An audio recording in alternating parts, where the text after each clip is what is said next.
You see the most recent stuff first.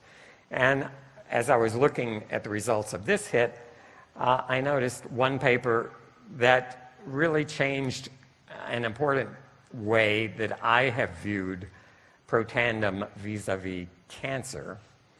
And I discussed this with a number of you this morning, and this is a big topic, Protandim and cancer patients. And this paper looks at not Protandim, but curcumin, one of our ingredients. And curcumin in and of itself is a NRF2 activator. Protandim is greatly amplified. It works better than curcumin because we've got the synergy of the 5, but the mechanism is the same. Curcumin activates NRF2, Protandim activates NRF2 more strongly. And just look at the title of this paper, and I think this can speak to you. It's a little obtuse maybe, but you can look at that title and figure it out.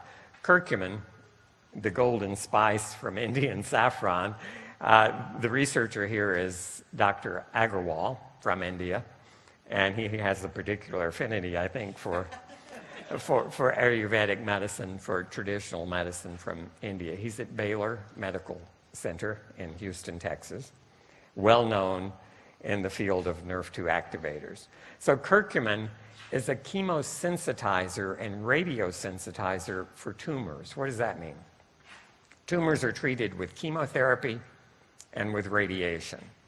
The reason for treating tumors with those two treatments, and they both increase oxidative stress substantially, is that unlike most other therapies that you get from the doctor that tend to make your cells work better, these two are designed to kill cells because your body, if you have cancer, contains cells that are rogue cells. They're out of control. They're multiplying, trying to overtake your body.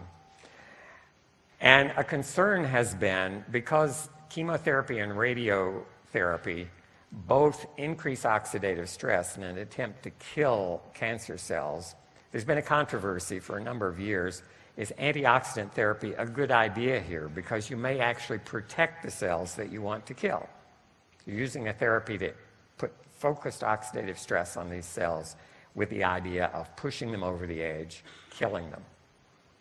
And therefore, I have recommended to everyone who's asked me for the last 5 years, should I take Protandim if I've got a cancer diagnosis, I'm about to undergo chemotherapy or radiation therapy? And my conservative response has been, because this is controversial, some scientists argue, don't do it because you may protect the cancer. Others have said, do it because you may protect the other tissues more than you protect the cancer. We didn't really have a definitive answer.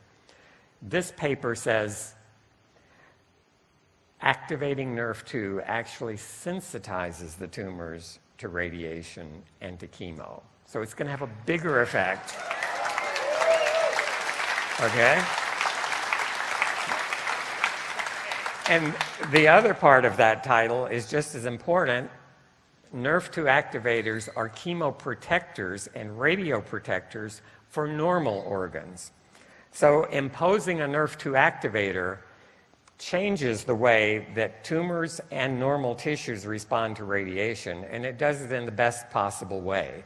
It makes the radiation more effective at eliminating the tumor and less effective at causing damage to the rest of your body that really needs to survive.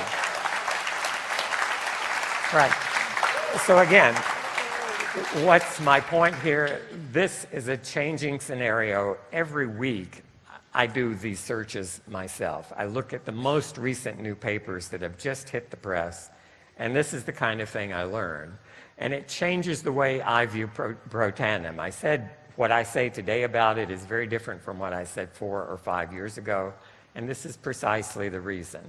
We're in the middle of a rapidly changing field, and we need to stay tuned to this company and to sites such as PubMed.gov to get the latest information.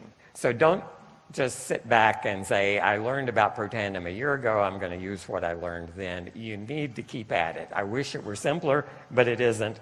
It's complicated, so hang in there. Do your best to keep up with this. do your best to use this as an impressive tool. If you sit down with someone who's trying to decide, should I take this supplement or another supplement, a competing product perhaps, flip open your laptop, type in pubmed.gov and say, what's the other supplement you're concerned about or considering? Type it in. Now, some of them actually do have peer-reviewed published studies, not many. Not many products. Most products you type in, you get no hits at all. It's not there. And they may say, well, the company says on their website it does this, it does that. Okay, if it's true, they should submit it to a journal. They should get a peer-reviewed published paper. Then it will mean something.